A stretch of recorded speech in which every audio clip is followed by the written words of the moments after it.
when Miss Prime Minister leaves the country in a day or two, I think somewhere around the 26th, so maybe 2-3 days, it is with the go-ahead for the US to strike on Trinidad and blame it on Venezuela.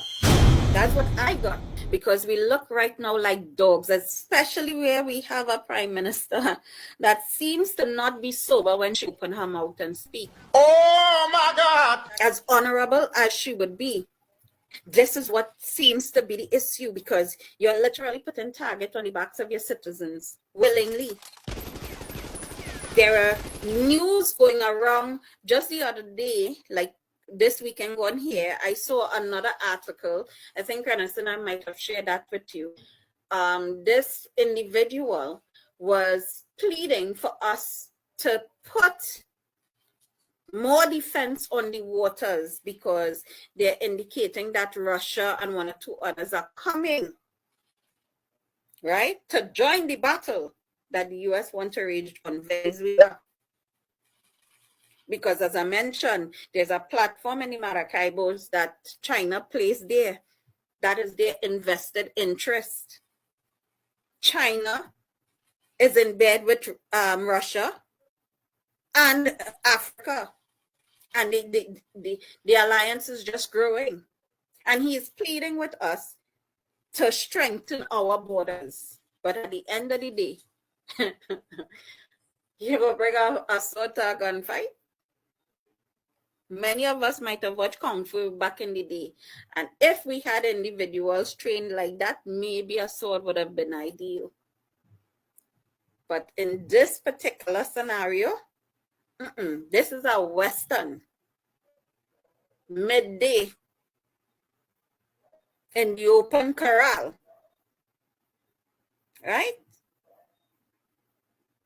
So, and at this point, I'm not even sure if his info is more correct than mine, because what I got is that when Miss Prime Minister leaves the country in a day or two, I think somewhere around the 26th, so maybe 2-3 days, it is with the go-ahead for the US to strike on Trinidad and blame it on Venezuela.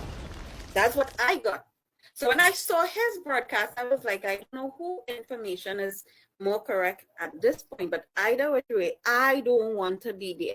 That's the only thing I sure about. And I'm wondering if these citizens of Trinidad and Tobago are understanding and willing to be there to allow somebody to speak for you.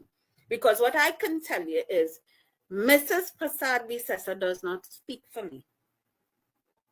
She doesn't speak for me. Especially when it's to put my life, my family's life on a platter to distribute, when we don't have no business being a part of what going on. This is not a civil rights war.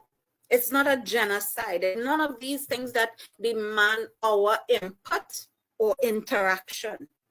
This is a situation as you sit and watch, and whoever comes out triumphant, that is where your loyalty will lie, simply because we do not know who will win, whether it's USA or Venezuela. And if the artillery that is coming to aid Venezuela is coming from Russia and China, hey, I don't even want to be a fly on the wall. I don't even want to be a fly on the wall. So if there is any truth to her selling out the country, I shudder to think what else we have to look at. Because everybody asking, when is our budget going to read? Up to now, a date wasn't given. And if I'm mistaken, whoever know of a date, please say. Because the last time I checked, a date wasn't given. You're going to New York for a short space of time, just for a conference. You must know when you're coming back. Your Ministry of Finance must be working. So how you don't know when you're going to read a budget? We don't know.